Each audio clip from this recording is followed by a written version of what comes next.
आकाशवाणी औरंगाबाद. शुभांगी बिंदू ठळक बातम्या देत आहे. अफगाणिस्तानची राजधानी काबूलमध्ये भारतीय दूतावासाच्या जवळ स्फोट झाला आहे.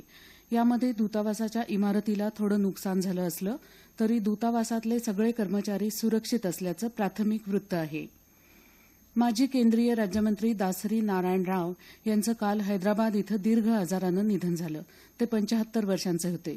तेलुगू, तमिळ आणि हिंदी भाषेतल्या 125हून जास्त चित्रपटांचं दिग्दर्शन केलेल्या दासरी राव यांनी माजी पंतप्रधान मनमोहन सिंह यांच्या सरकारमध्ये कोळसा राज्यमंत्री म्हणून काम पाहिलं होतं.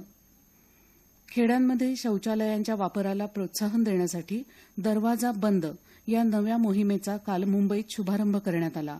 शौचालय असूनही त्याचा वापर न करणाऱ्यांच्या मानसिकतेत बदल घडवून त्यांना शौचालयाच्या वापरासाठी उद्युक्त करावं या हेतूनं या मोहिमेची आखणी करण्यात आली असून जागतिक बँकेचं सहाय्य असलेली ही मोहीम देशभरात राबवली जाणार आहे. या अभियानाची सुरुवात महाराष्ट्रापासून केल्याबद्दल मुख्यमंत्री देवेंद्र फडणवीस यांनी यावेळी केंद्र सरकारचे आभार मानले. 1 रुपयाची नवी नोट लवकरच चलनात आणणार असल्याचं रिझर्व्ह बँकेनं जाहीर केलं आहे.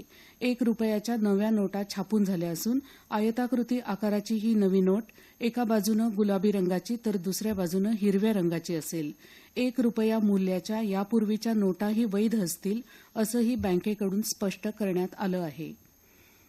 येत्या 5 जूनला पर्यावरण दिनाच्या औचित्यानं औरंगाबाद शहरात 15,000 झाडं लावण्याचा संकल्प महानगरपालिकेनं केला आहे.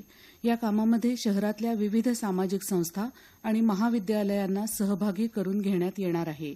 याशिवाय शहरातल्या कोणत्याही वसाहतीनं वृक्षारोपणासाठी मागणी केल्यास पालिकेकडून निःशुल्क रोपं उपलब्ध करून देण्यात येतील अशी माहिती मनपा आयुक्त DM मुगळीकर यांनी दिली आहे. संक्षिप्त बातमीपत्र संपलं. आमचं यानंतरचं बातमीपत्र दुपारी 1 वाजता.